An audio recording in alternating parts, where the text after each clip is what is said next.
досым деді. Қандай досың, осындай дедім. Жоқ, менің досым. О жерде что-то личное бар, мен саған көрсете алмаймын деді.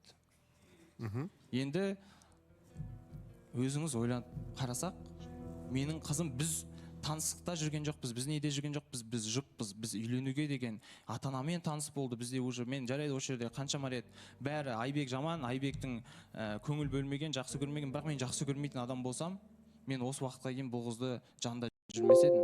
Жарайды,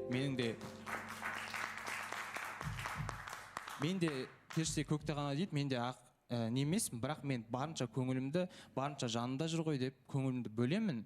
Бірақ сол сообщениені маған до конца көрсетпей қойды, жылады бірден. Жылады да мені құшақтай кетті. Менде бірден күдік болды. Қойшы болды, Индира дедім да. Қазір маған перепискаңды көрсете салшы. Жарайды, жігіттер енді болады ондай. Кейбір жігіттер бар, жазады, анау мынау сәлем танысайық деген сияқты сондай сообщениялар болып, кішкене флирт жаңағындай саған қырындау мақсатында болған болса, сенен де енді бір-екі жауап болып, ондай ештеңе болмайтын болса, мен оған көз жұма қарай аламын. Бірақ сен қазір маған осыны көрсетпесең, менде басымда өте жаман күдік болады дедім. Мен саған айттым ғой, айттым. Басымда өте жаман күдік болады, жоқ, мен саған көрсетпеймін деді. Телефон алып, до конца мен саған көрсете алмаймын, ол жерде что-то личное деді. Сосын менде ашу болды, ыза болды, мен кәдімгідей жүрегім ауырды, мен айттым, қазір мен көрмесем, онда сен мені көрмейсің. Қазір көрсете сал, тіпті қандай жағдай болса да, мен бірақ нәрсені ойлап тұрмын қазір, өте жаман ауыр нәрселерді ойлап тұрмын қазір. Сол болмаса ғана болды. Сен маған көрсете сал, мен көз жұма қарай аламын. Мен сен осы күнге дейін бір-біріміздің қаншама қателіктерімізді, нелерімізді кешіріп келдік қой. Себебі бізде естеліктер, бізде махаббат, бізде болашақ көріп жүрміз. Сол күйде жылаған күйде жылады, кешірде кешір. Сосын анандай сөздер шыға бастады. Между прочим, ты меня изменил деген сөздер шыға бастады. Уже мен андай болды уже дедім да. Сенің уже осы әңгімелеріңмен, типа, между прочим, сен мені изменять еттің, ал саған жауап деген сияқты бір өзіме қабылдағандай болдым да. И менде реніш болды, міне еңілік көрді, мен Индира жылап тұрды, кет қаш болды көзімнен дедім. Мә телефоның, мә заттарың болды, көрмеймін мен сен дедім. Шынымен де. Әйтпесе біз осы студияда тұрған кезде ертесі күні бір жерге қыдырамыз жаным, анау-мынау деп, сіз өзіңіз келіп, иә мен куәгермін деп кеткен едім. Апар деп айтқан. Иә, апар Айбек қызды деген сияқты керемет нотада кеткен болатынбыз. Сол нәрселердің бәрін көрдім. Енді мен жамандамаймын, бірақ сырттан да, жанымдағылардан да, адамдардан да андай ойлар болатын. Енді Айбек саған Индираны қайтесің, анау-мынау деген сияқты. Мен бірақ әрқашанда жүрегімді тыңдайтынмын. Шынымен де. Бірақ жақындарым өзім үй ішім емес, достарым, анау-мынау. Мен себебі жүрегімді тыңдадым, осы күнге дейін жүрегімді тыңдап келдім. Әрине мен ол нәрсе, не нәрсе болғанына көзім жетпеген шығар қазір. Бірақ сол моментте маған көрсетпегені 1,5 сағат мен оған жалынып тұрып, көрсете сал, болды. Көрсете салшы, екеуміздің отношениямыз үшін, сақталу үшін қазір мына сен көрсетпей кетіп, оны удалить етіп сап, маған ертесі күні жаным кешірші деп отқаның, маған ол өтпейді, мен ондай адам емеспін. Біз таныстық басында Айбек, мен сізді жігіт ретінде түсініп тұрмын, және сіз өзіңіздің ойыңызбен көп сөйлестіңіз дегендей, жаңағыдай күдіктері болды, бәрі қазір сіз айтқан әңгімеге қарайтын болсақ, бәрі орында. Бірақ дегенмен де Индира ханымның да өзінің бір ойы бар дегенде, сіздің әңгімеңіздің жалғасы бар, оны тыңдаймыз енді. Индираны тыңдайық. Индира? Мен бастайын. Негізі менің прям жылаған себебім, өйткені Айбек мені итеріп тастады. Және де сол кезде... Басынан бастайық. Жаңағы сыртқа шықтыңыздар, күшті болды. Сыртқа шықтық. Сіз ашинде Айбек бір жерге барам десе, маған көңіл бөлмейсің деп ренжитін Индира сол моментте ешқандай ренжісіз, мен жарайды үйге қайта беремін деп, еңлікпен тамақ ішіп бір жерге барсаңыздар сөйсе, жоқ, мен өзім үйге барып ішемін деген әңгімелердің бәрін былай бір анық-қанығын бәрін ашып айтпасаңыз қазір дұрыс емес түсініп қалады. Просто Бауыржан мырза, мына жерде мен даже обещать еттім ғой, мен больше ызыңдамаймын, андай контролировать етпеймін Айбекке деп, енді сондай болдым. И ол маған түсіндірді, кіммен кім баратынын. Мен айттым, все жақсы деп. Мен на тот момент қарным қатты шынымен де ашып отырды. Мен шынымен де шаршап сол күні. Сол түні не болған өздеріңіз де білесіздер. Ұйықтаған жоқпыз түнімен. Сол жер сілкінісі болып, ұйықтаған жоқпыз, тамақ ішкен жоқпыз дегендей. сол шаршап үйге барғым келді шынымен де. Уже ешкімді күтпей үйге барғым келді. Именно уже с уверенностью Айбекке телефонымды бердім. Потому что особо қатты жасыратындай нәрселер жоқ деп. Потому что Мен сен удалить айтайыншы, етіп тастағансың. Бауыржан мырза. Айтыңыз, тыңдап жатырмын. Айбек. Сол кезде сол досымнан сообщение келді. Жылы киіндім ба или алып кетейін ба, типа мен эфирді көрдім, мүмкін алып кетейін дегендей. Бірақ ол анандай олаған дос емес, типа флирт, андай сондай нәрселер болған жоқ негізі біздің арамызда, және де болмайды да. Айбекке көрсетпеген себебім, өйткені жоғарыда менде андай өте қатты проблема болды да, және де мен тек қана оған айтқан болатын. Негізі сол проблеманы мен Айбекке де айтқан болатынмын, бірақ срочно сол проблеманы шешу керек деп сол досыма жазғанмын.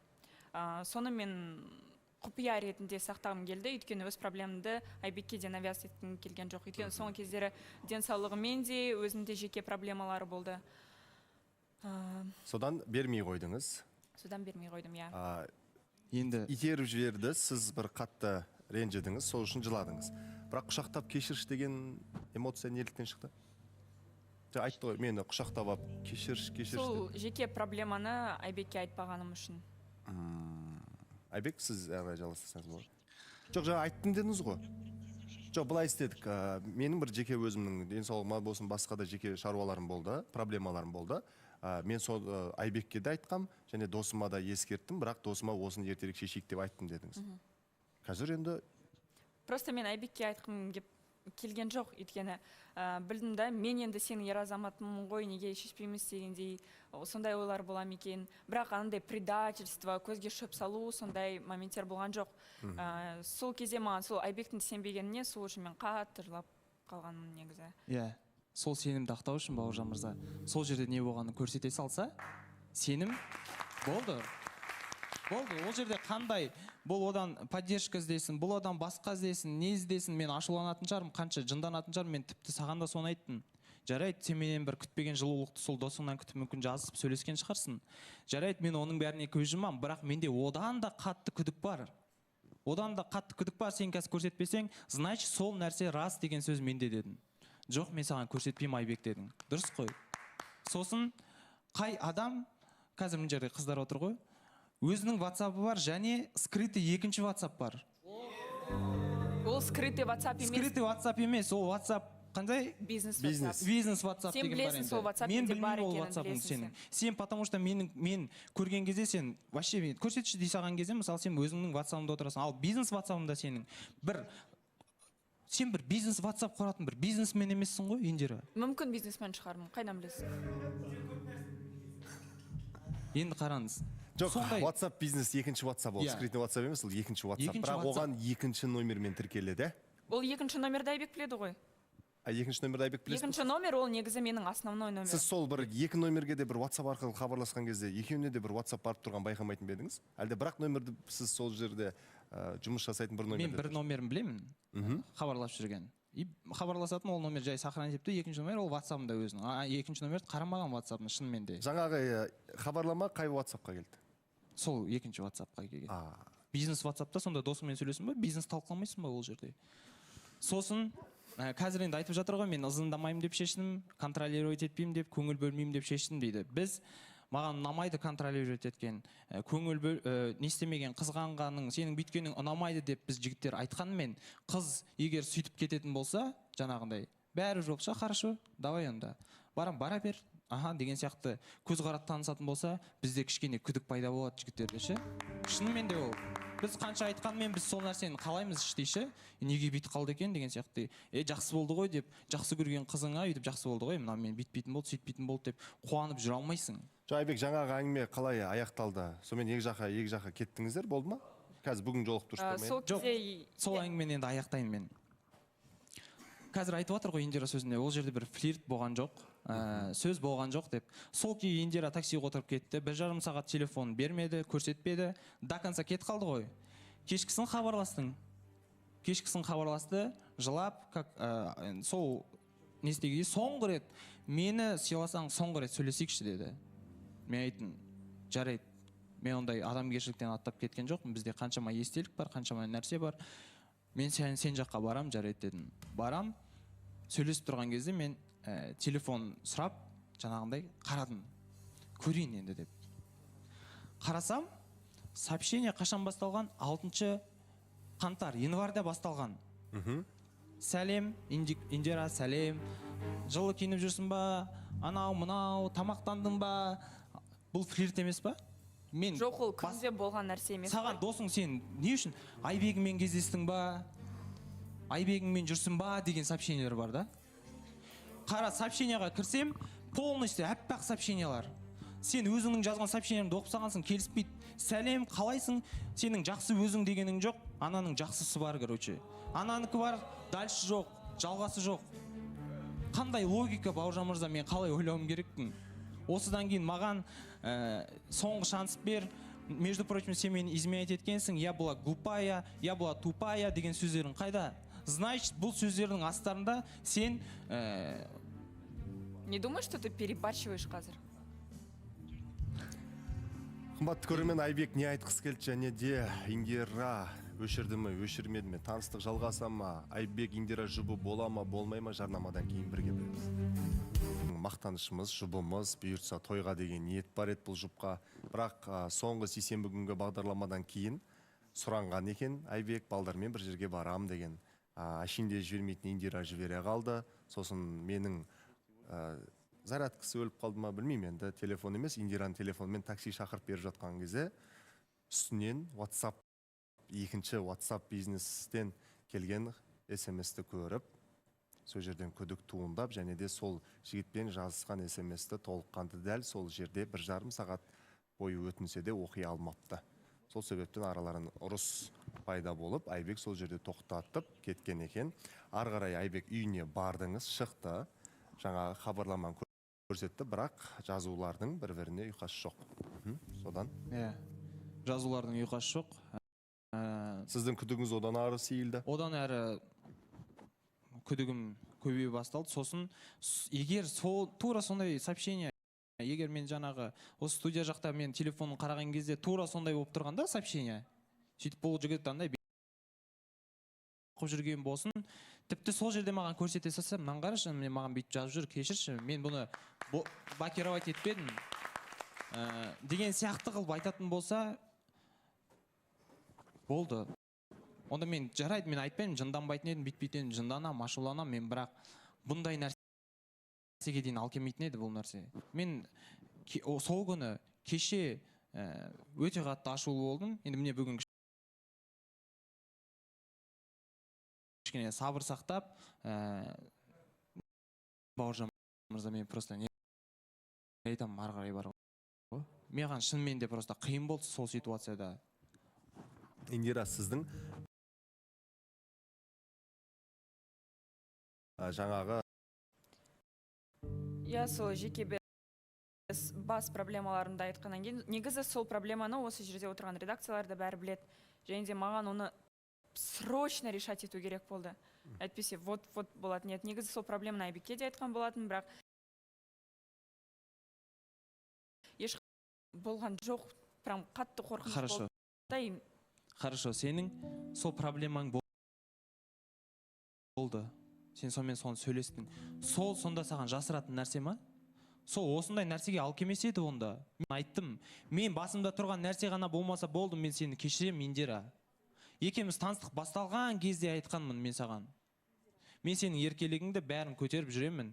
Екеумізде бәрі дұрыс болады, потому что мен сені жақсы көремін, ұната бастадым деп ең алғаш айтқанмын. Бірақ менде принцип бар, ол мен қазір сені кешіріп, қазір сенің бәрі керемет болып, деп жүрген күннің өзіне мен сенің бетіңе басып, сол кездегі сообщение не болды екен? Не болды бұлардың араларында? 6 январьдан бастап, қанша осы күн айдың басынан, айдың соңына дейін сен не жайлы сөйлесесің сонда? Соның ласковый сөздерін, соның сен поддержкасын жұтып сонда қарап жүресің ба? Мен сонда кіммін сенің жанында жүрген?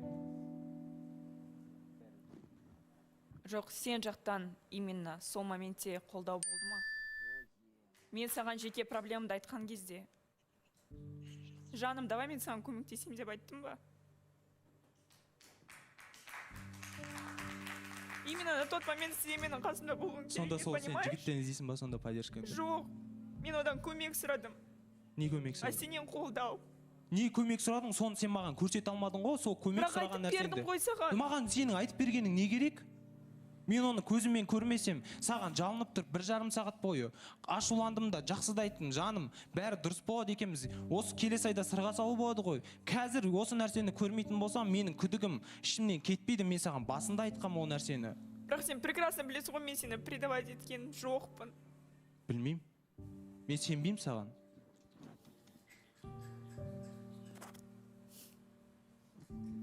Сенбеймін дегенде осы болған жайтқа байланысты сенбей қалдыңыз ба, әлде басқа да дүниелер бар ма? Сол жайтқа байланысты, Бауыржан мырза. Мен саған сол кезде айттым ғой енді. Сіздің ойыңызша бұл кісілерде кездесу болды деп ойлайсыз ба? Иә. Бірақ нақты дәлел жоқ қой сізде. Менде нақты дәлел жоқ, Бауыржан мырза. Бірақ 3 апта бойы басқа адаммен сөйлесіп, еще может тебе забрать, алып кетейін ба? Анау мынау деген сообщениелер бар. Бұның жауаптары жоқ, өшіп кеткен. Болды просто, сол нәрселердің бәрі қалай күдік ұялатпайды, Бауыржан мырза. Бұның маған қарап, жылап тұрып, құшақтап, жаным, ойбай, кешірші, бүйттім, анау болды, мынау болды деген нәрселердің бәрі қалай күдік ұялатпайды. Ал неге сіз сол сәтте жаңа досының телефон номерін алып хабарласып? Мен переписканы көргенде ол жігіттің фотосы тұрды. Мен кешкісін 2 сағат өтті, үйіне барған кезде жігіт номерін де алмайды, WhatsApp-ында да жоқ, фотосын да удалить етіп тастаған. Сөйлесіп айтып қойған ба едіңіз сіз, әлде қалай? Сөйлесіп айтып қойғансың ғой сен? Жоқ, үйге келгеннен кейін мен кәдімгідей жылап сол адамға звондаған болатынмын. Тағы содан поддержка іздеген ғой? Жоқ, қолдау емес. Сол моментте болған жайтты түсіндіріп айттыңыз. Типа да, мен саған енді бәрін қайтарам дегенде бәрін солай айттым. Ко мне больше не подходи, не пиши, не звони мне больше никогда деп айттым. 1 айдан кейін, мен біліп қойғаннан кейін айтасың ба сол нәрсені, сен? 1 ай сен соның сообщениесін оқып, аха деп, соның андай сөздерін, жылы сөздерін, поддержкаларын ішіңе сақтап, мен біліп шындық ашылғаннан кейін ертең шу шығады ғой. Сол жігіт те өзі де қорқатын шығар, ол эфирде отыратындар, ертең мені шақырып, құрсын шу болмасын, құтылайын деген шығар. Сондай ой болған шығар. Қазір сенің маған мен біліп қойғаннан кейін, болды уже менің саған деген сенім жоқ болғаннан кейін, сенің маған не керегің бар ол жігітпен тоқтатып, болды маған не пиши деген. Сен басында сол жазып саған осындай қырындап жүрген кезінде, сен қуасың ба, менің жігітім бар ғой, ол қалай ойлап қалады ертең көрсе. Деген сияқты нәрселер не үшін жазбайсың? Саған прям қырындап тұр ғой ол. Кешке не істейсің деген сияқты, не істедің бүгін, покушала, қалың киіндің ба, не істеп жүрсің деген сөздер. Бүгін не істедің, покушала деген болған жоқ. Сен оқыдың ғой, дала суық па, ты тепло оделась деп, и забрать тебя болды.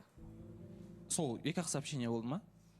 2-ақ сообщение болды ма? 6 январьдан осы күнге дейін сен артынан жүгіріп жазып жүрген адам саған мен мысалы бір қызға жазып, ол маған 1-2 рет ответ беріп, сөйтіп жүретін болса, 3 апта мен жынды емеспін, сөйлесіп жүріп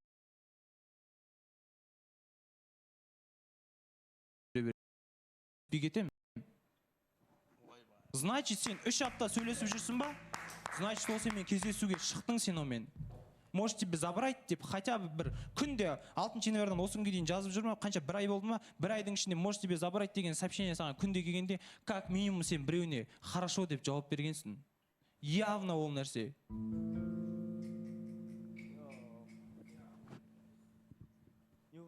Бауыржан мырза, мен айтсам бола ма? Болады.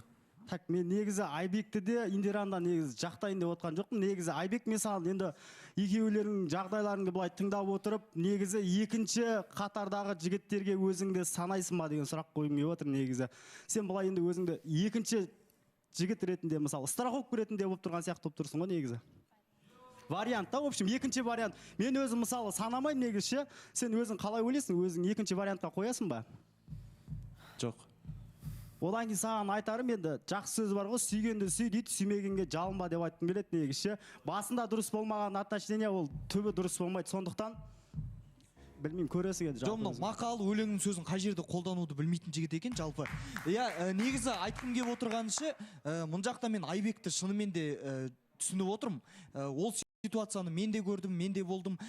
Шынымен де Айбек налып кетті да, Бауыржан мырза.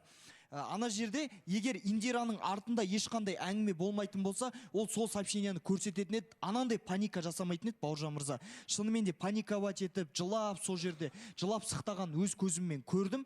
Бірақ Айбекке айттым, оның бір сөзін тыңдап көр, бірлет сөйлесіп көр. Айбек сол нәрсені көре тұра сөйлесуге барды да онымен. Барды, соның өзінде өте дұрыс емес тірлік жасап отыр да Индира. Жаңада мені Айбек итеріп жіберді деді. Алдында да Әлібидің темасында Әліби мені жұлқылады деген сияқты әңгіме айтып отыр да. Жаңада манипуляцияға шақырып отыр. Индира, ол нәрсең дұрыс емес. Сен всегда Айбекті төмен көрсетіп, өзіңді жертва ретінде көрсетесің. Оны всегда өзіміз мына жақта білеміз. Сен сол жерде сообщениені көрсете салсаң, мынандай әңгіме болмайтын еді. Мен шынымен де күмәнім бар бұл қыздың Айбекті жақсы көретініне. Негізі Ерасыл әрине ойында Айбекті жақтайды ғой, өйткені досы дегенде Индира қош келдің. Былай айта кетейінші Бауыржан мырза, негізі бар ғой, мен мәселен көп жағдайда егер де маған сообщение келе ма, басқа келе ма, мен оны көрсеткім келмейді. Потому что маған ондай менің қасымда жүріп, қаншама уақыттан бері маған күмәнданған адам, маған тоже это неприятно. Және енді Айбек, қарашы, Айбекті өте қатты жақсы көремін негізі, именно Ерасыл ретінде өте қатты сыйлаймын, бірақ дегенмен де қыз көз жасы, иә, қазір. Кәдімгідей менде бір проблема болды, сен сол кезде не істедің деп саған тікелей сұрақ қойып тұр. Действительно, Айбек, егер сен Еразматы болып бұған поддержкасын бере алмасаң, әрине ол сол проблеманы шешу мақсатында басқа біреуге жазады. И поверь, қыз баласы болғаннан кейін егер Еразмат шешілсе, обязательно будет отвечать, типа, я шықтым, жылы киіндім дегендей. Енді неге сен соған кішкене әрекет жасаған жоқсың сол проблеманы шешуге? Жай ғана отырып, ой, неге саған жазды, ой, қалай, сен неге басқа бір жігітке осы проблемамен келдің дегенде, оның не қажеті бар деймін да? Енді жауап берейін, маған сұрақ қойып жатыр ғой. Қазір Индира айтып жатсың ғой, енді білмеймін, бұл нәрсені, бұл проблеманы маған Айбек бітпеді, сөйтпеді деген нәрсе бір эфирде шыққан болатын.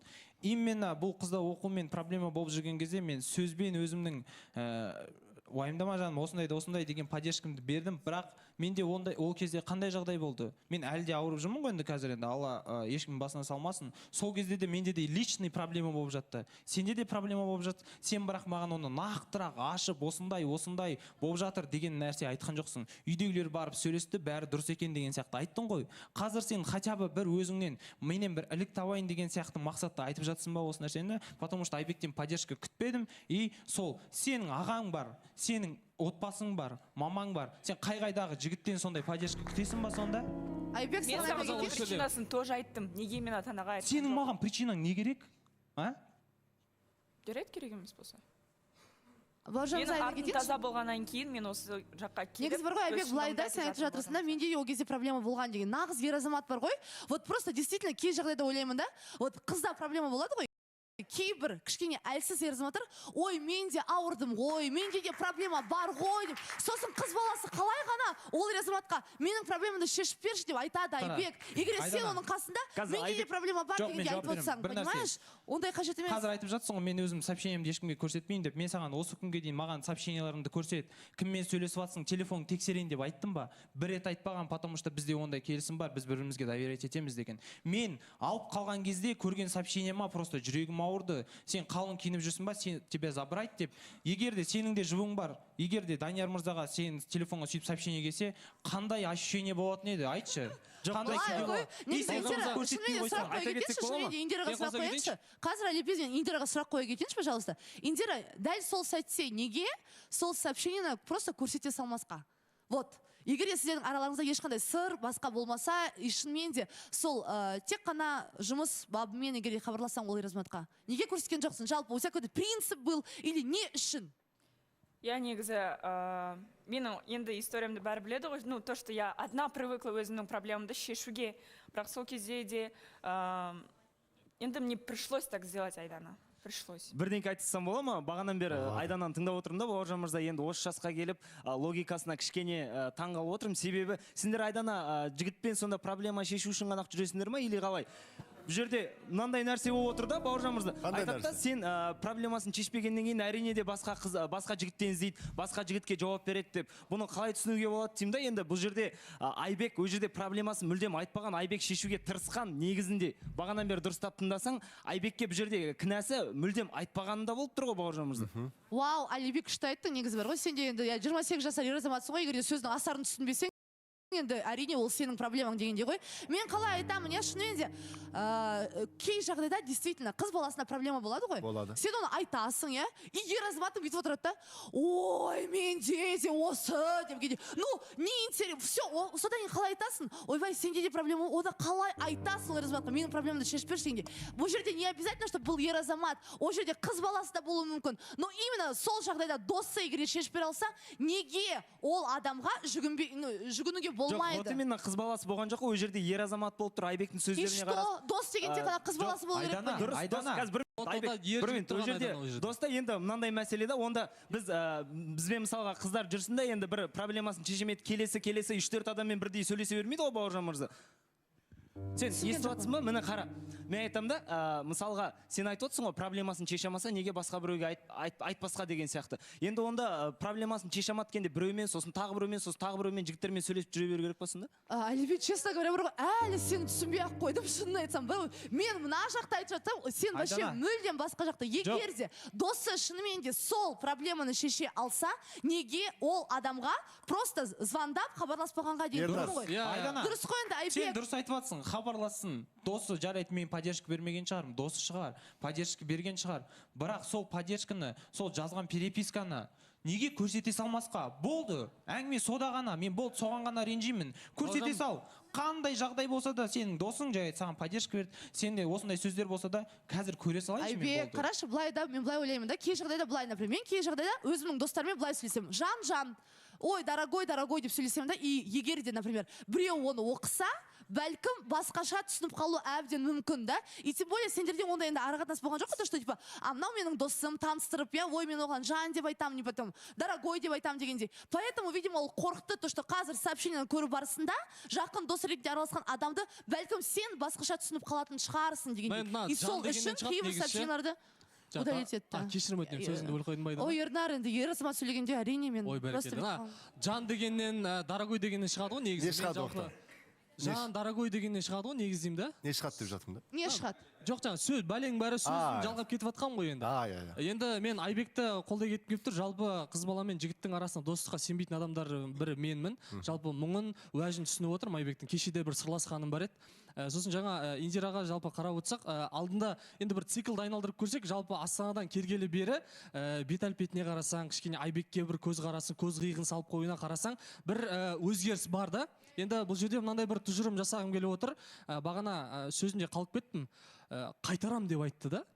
Сол қайтарам дегенде сен ақша алдың ба?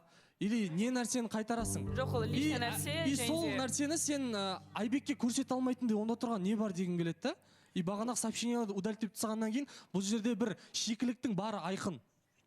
Сіз солай айттыңыз ба, жаңа қайтарам деп? Я, Бауыржан мырза, ол личный нәрсе, мен мына жақта оны айта алмаймын. Жоқ, Бауыржан мырза қоса кетейінші. Жоқ, қайтарам деген сөзі негізі айтқан ба едіңіз сонда? Жалпы Иә, көмек айтылды. сұраған заттай ма, оны білмеймін, және айтқысы келіп тұрған жоқ. Қатты бір баспай-ақ қояйық, Бауыржан мырза, я жаңа айтылды, негізі оны керек емес деп ойлаймын, қазбалап. Ну, как бы сұрады дегендей. Негізі таяқтың екі ұшы болады ғой. Бұл жерде енді Айбекті де түсінуге болады. Мысалы, неге десеңіздер, өйткені шынымен өзіңнің жұбы үйленуге бара жатқаннан кейін, неге маған осы смс-ті көрсетпейді деген. Бірақ, Айбек, сіз ойламайсыз ба, осы именно ситуацияға өзіңіз әкелдіңіз деп. Өйткені қыз бала сізге келген, бірінші рет айтқан, Айбек, менде осындай да жағдай деп. Және Әлібей айтып жатыр ғой, қыздар, сендер 30-ға келдіңдер, сендерге только сондай керек па деп. Бірақ жұбым болғаннан кейін өзің бөлісіп айтасың, даже материально көмектеспей ақ қой, окей, да, сұраған нәрсені. Но морально просто поддержканы күткен Айбек.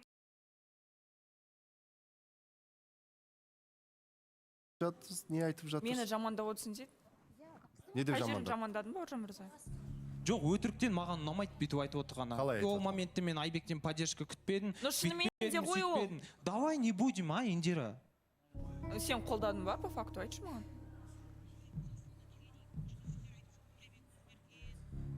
Сен не деген адамсың? Бауыржан мырза осы жерде айтып кетсем болады ма? Мен сен қолдамадым ба? Вообще осы күнге дейін қолдамадым ба? Және де не үшін мен бағдарламадан кеткенім үшін де сен білесің. Осы проблема үшін. Иә. Именно сол кезде мен саған сенен күттім осыны.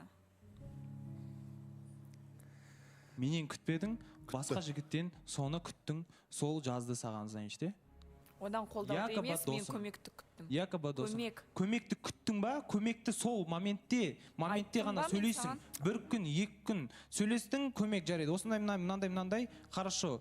Сол моментте менде ровно 1 күн болды осы проблеманы шешу үшін. Бір күн болды сенде. Иә. Ал сен 1 ай сөйлестің онымен. Дело сода. Енді қараңыз Бауыржан мырза. Мен мынандай нәрсе түйдім да. Біз ұлдаршы біз ақымақтық жасамаймыз емес, жасайтын шығармыз. Бірақ бір 5 минуттық, 1 күндік нәрсе үшін біз ақымақтық жасаймыз. Ертесі күні ол нәрсеге өкініп, білейін, онымен сөйлесіп қызбен ондай емес. Просто менің қызым бар ғой, индикошым бар ғой, осындай деген сияқты тұжырымға келеміз. Дұрыс па? Ал қыз 1 күн ақымақтық жасап, білейін, мен не істедім? Айбек кешірші, мен Айбек бар ғой, давай жазба маған болды, кетші деген нәрсе болған жоқ. Бұл осознанно сол жігітпен 1 ай бойы сөйлесіп жүр, осознанно.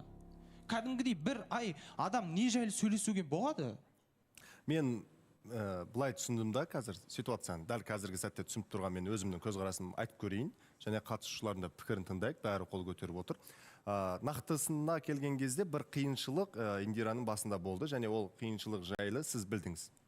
Және де Индира сізден қолдау күтті, сіз өз бетінше қолдау бергендей болдыңыз, бірақ сіздің қолдауыңыз сол қиыншылықты шешетіндей дүние емес. Сосын қыз баласы болғаннан кейін ата-анасына, ағасына айтпаған себебін сізге айтқан, сіз онымен білгенсіз, және де досынан көмек сұраған, және де досы көмектескен. Көмектескен досы болғаннан кейін міндетті түрде адами тұрғыда саған қол ұшын жәрдем берген адам ол автоматты түрде саған жақын болып кетеді. Ол сондай автоматты түрде ол адам саған жақын болады, себебі ол саған көмектесті. Сосын жаймен деп сөйлесе бастайсың.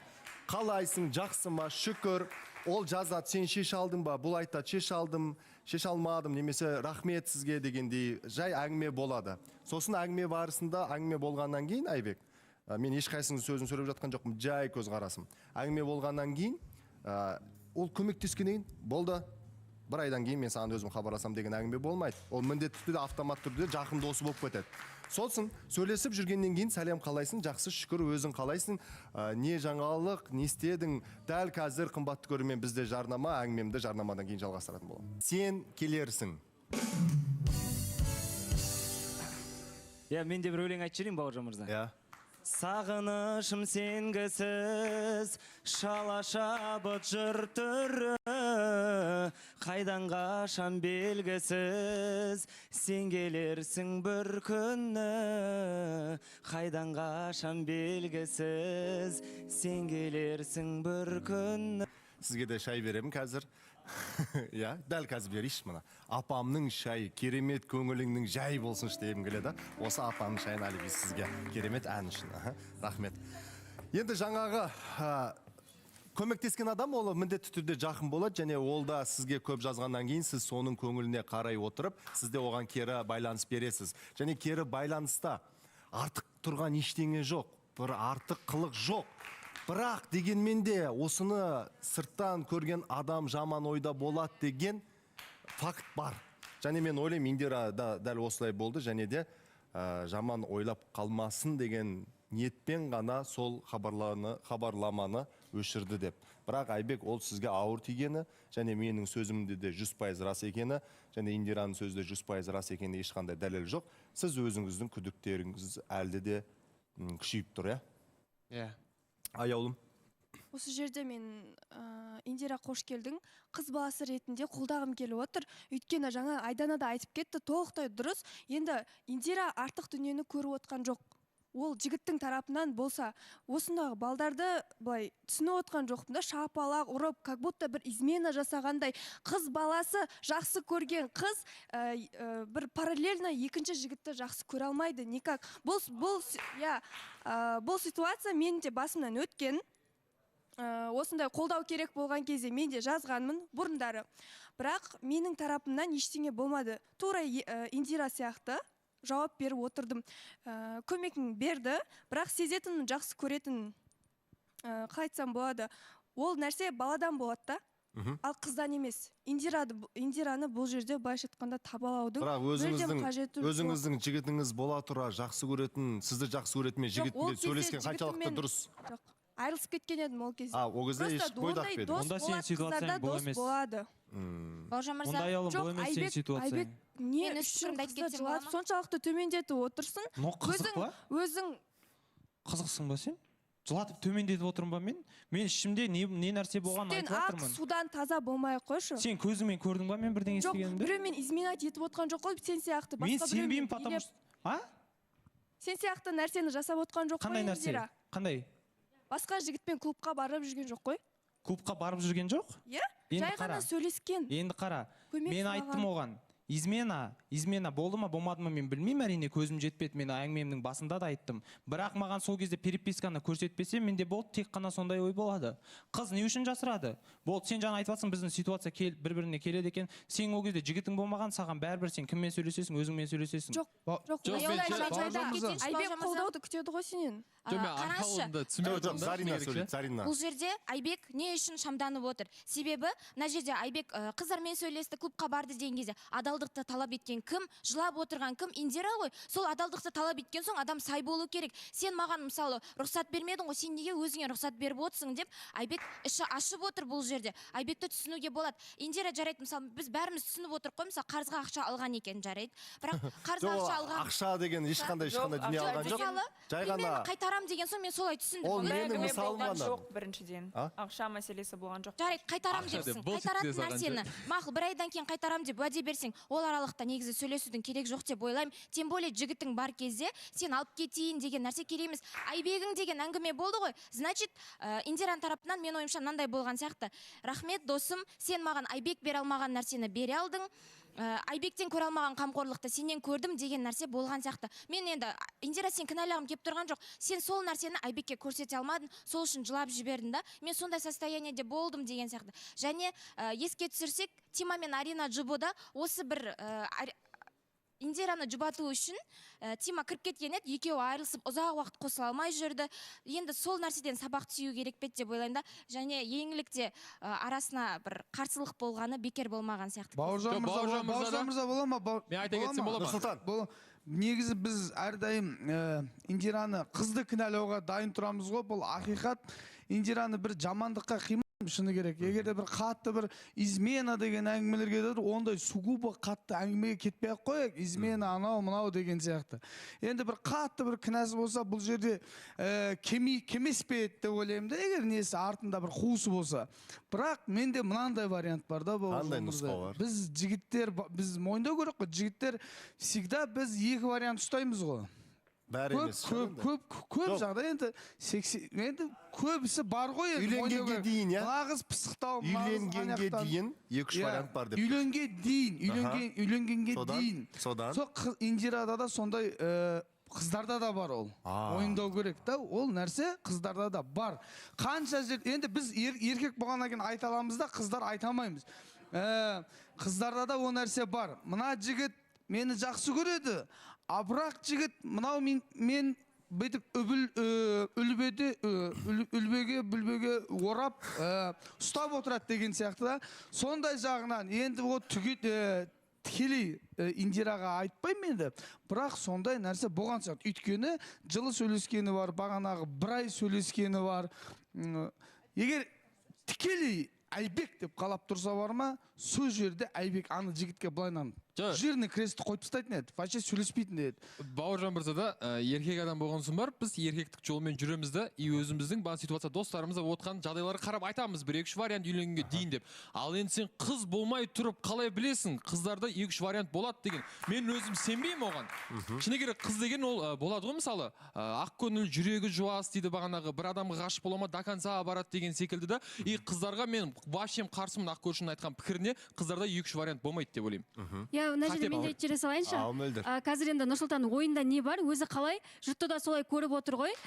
Жігіттерде болу керек нәрсе, қыздарда болады деген ол міндетті нәрсе емес, қате нәрсе ол шынымен де. И жаңа да айтып отыр да, жаңағы жігітпен бір махаббат туралы әңгіме болу мүмкін, махаббат болу мүмкін деп, бірақ шынымен намысы бар, есі дұрыс жігіт болатын болса, Индира мына жерде жұп болып жүріп, ол сыртта махаббат болады деп ойламаймын мен. Енді өзінің жақсы көретін қызын осы жерге бүкіл халықтың алдында эфирде таныстырып отырғызбайды ғой, оны да кішкене ойлауға болмай ма деймін да. Шынымен де мен өзім қыз бен жігіттің арасындағы достыққа сенемін. Қыз бен қыздың арасындағы достықтан қарағанда, қыз бен жігіттің арасындағы достық өте күшті болады. Сол үшін оны қате тұжырым қылып жасаудың қажеті жоқ. Енді Бауыржан мырза рұқсат болса мен айта кетсем, осы жерде бағанадан бері тыңдап отырмын ғой.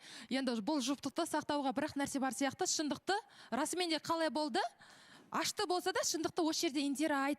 Былай болады да, жігіттерде қол жетпей жүреді, қыз бос болмаса дос ретінде өтірік жүреді де, и оны Индира сен сезіп тұрған сияқтысың. Соны пайдаланып мүмкін көмегін алдың ба? Бірақ ол жерде кездесу болмаса, оны да айт. Осылай жағдай болды деп. Жаңа өзің айт кеттің ғой басында. 6 январьдан бастап мен сенен көмек қаладым, сен жақтан болмады. Сондықтан мен осындай жағдай болды деген сияқты. Енді расымен де болса, осы жерде айт нақтысын. Егер мен сіздің расымен де сіздің артыңызда ештеме ешқандай жоқ екен, бәрі дұрыс екен, сеніп отырмын сізге. Өйткені сізде кездесу болса, сіз бұл жерге келе алмайтын да едіңіз. Дұрыс па? Шын ба? Енді екінші сұрақ, сіз қай уақыттан бастап доссыз? Осы нәрсені нақтылап ашып айтсаңыз, сізде бәрі дұрыс болатын секілді. Рахмет, Айжан. Бауыржан мырза, менің ойым негізі Индира жауап берсін, сосын Данияр сіз сөйлейсіз. Біріншіден, қалай біз таныспыз? Общий знакомый дейді ғой, уже бұрыннан таныспыз негізі. Бірақ сол кезде бізде андай общение болған жоқ. Просто на тот момент мен уже білінді, бір күн қалған кезде уже ойыма сразу сол адам келді, блин, қазір маған ол сразу көмектесе алады ғой дегендей. Бірақ андай, мына жерде айтып жатыр ғой, махаббат сообщениясы, жаным, дорогой деп жоқ, андай мен тараптан сондай болған жоқ. Конечно, сен тараптан болмайды. Сен соны допускать етіп тұрсың сондай жазуға. Значит, сен де оған замен нормально үміт алып жүрсің деген сөз, значит, болды. Просто өтіріктен, басыңдағы өтіріктеріңді құрастырып, мені мына жерде бір Айбек не надо? Бала санамай отыршы. Жоқ, не надо емес, бала санамай отыршы. Айбек, бауырым, енді ренжісең де, ренжімесең де айтайын, негізі түбінен басынан бастап сенің кінәң болып тұр бұл жерде. Өйткені неге, қыз саған келді ма? Қыз саған келді ма, осындай проблемам бар деп мен өзіммен өткізіп айтайын, жаңа қыздарға да толықтай, Айданаға, ханымға толықтай қосылам.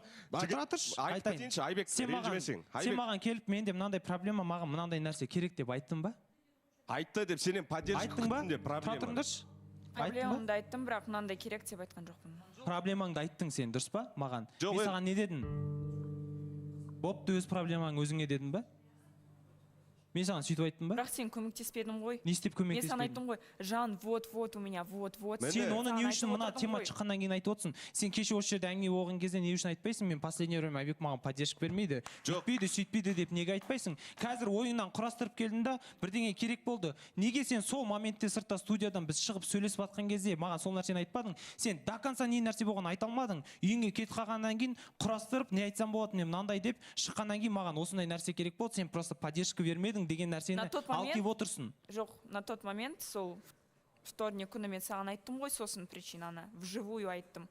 Живую? Сосын еңлік менімен бірге үйге барып, еңлікке де бәрін айтып берген болатын. Сен шығып, сен менімен сөйлесіп тұрған кезде маған айтқан жоқсың. Сенің тарапыңнан чисто жылаумен...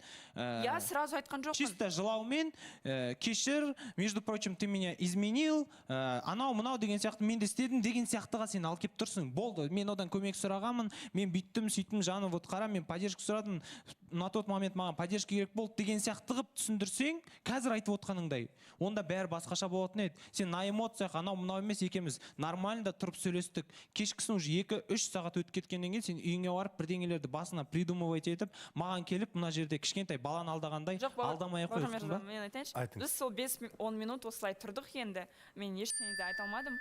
Бірақ сол кезде Айбек те уже жоғал, кет дегендей сөздер болды. И Альмира ханым оны көріп шошып кетті, үйіне болды дегендей. Мен сол Альмира ханымға бірінші успокоиться етіп бәрін айтып тастадым. Сосын Айбекті шақырып, Айбекке де бәрін түсіндіріп айттым. Маған зачем сен, не үшін сен маған айтпағаның? Сен басқа адамдарға чисто проблемаңды, бүкіл нәрсеңді айтады екенсің да, жаныңда жүрген мен білмеуім керек екенмін. Сен білдің ғой. Пожалуйста. Онда Айбек саған толықтай ашыла алмаудың бір несі бар деп ойламайсың ба? Саған сеніп, сол проблеманы саған басын бастаған кезде сен арғай алып кете алмадың. Кел жаным, отырайық, шешейік деп. Сен алмайсың ба? Бір күн қалса, бір күн болды қалды деп оттың ғой, проблеманы шешілуіне бір-ақ күн уақыт берді деп. Сол кезде сен, айолым, сен неғып келіп айтпадың? Жан, осындай, жігіт бар Астанадан келіп тұр. Көмектесе алады бір күнде деп. Неғып ашылып сөйтіп айтпадың? Ашылып айтқан кезде ол да түсінерім еді. Мен ашылып айттым сол моментте. Астанадан деген әңгіме болды ма? Сол қақтан шығарып. Оны өзім жаңағы қостап отқам, алдында Астанаға барып келді дегеннен кейін. Астанадан емес ол. Ол Астанада жүрген адам тебе забрать деп айтпайды ғой, мына Алматыда жүр, значит, осы жақта жүр. Енді бауыржанымызға осы жерде қоса кетейікші, барлығының мнениесін тыңдап жатырмыз. Бұл жерде ара жігін ажыратып алайық. Бір минут айта салайыншы. Сосын жаңа айтып жатыр ғой, осындай болды деп. Неге онда ол жігіт суретін удалить етіп тастайды? Неге номерін алмайды звондасам? Жігіт па сондай нәрсе болды ма? Иә, міне осындай нәрсе болған біздің арамызда деген сияқты. Неге өзі жігітше түсіндіре алмайды? Потому что ол қашты. Потому что сендердің әңгімелер орталарында әңгіме болды, диалог болды, ол мен эфирде отыратынымды білді, қорықты бұл нәрседен, фотосын бүкіл жерден жоқ қыл жерде қашты болды. Енді бауыржанымызға қоса кетсем бола ма, Айбек, болдың ба?